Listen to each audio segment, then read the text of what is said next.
السلام علیکم ورحمۃ اللہ وبرکاتہ۔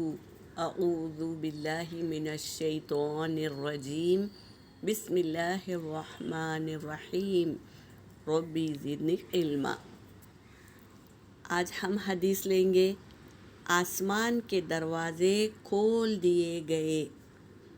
ابن عمر سے روایت ہے، انہوں نے کہا ایک دفعہ ہم نبی صلی اللہ علیہ وسلم کے ساتھ نماز پڑھ رہے تھے کہ لوگوں میں سے ایک آدمی نے کہا، اللہ اکبر کبیرا والحمد للہ کثیرا وسبحان اللہ بکرۃ واصیلا۔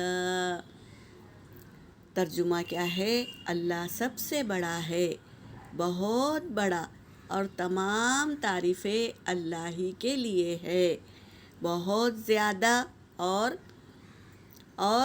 تسبیح اللہ ہی کے لیے ہے، صبح شام کی۔ تو نبی کریم صلی اللہ علیہ وسلم نے پوچھا، فلاں فلاں کلمہ کہنے والا کون ہے؟ لوگوں میں سے ایک آدمی نے کہا، اللہ کے رسول، میں ہوں۔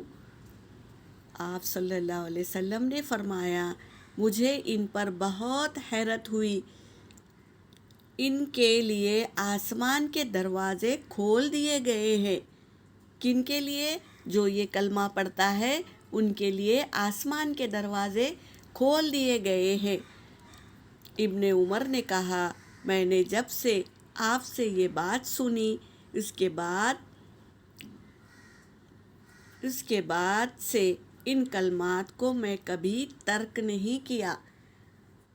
تو ہم کو بھی یہ کلمات ترک نہیں کرنا ہے، روز صبح شام وقت نکال کر پڑھنا ہے۔ آسان بھی ہے اور مجرب بھی ہے، جو آپ صلی اللہ علیہ وسلم کو بھی پسند آئی اور ابن عمر کو بھی پسند آئی۔ اور اللہ جس کے لیے دروازے کھول دیتے ہیں آسمان کے، تو ہم کو بھی اس دعا کو ضرور پڑھنا چاہیے، تاکہ ہمارے لیے بھی اللہ تبارک تعالیٰ آسمان کے دروازے کھول دے اور ہماری دعا کو قبول کرے۔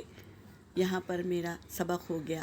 وآخر الدعوانا ان الحمد للہ رب العالمین۔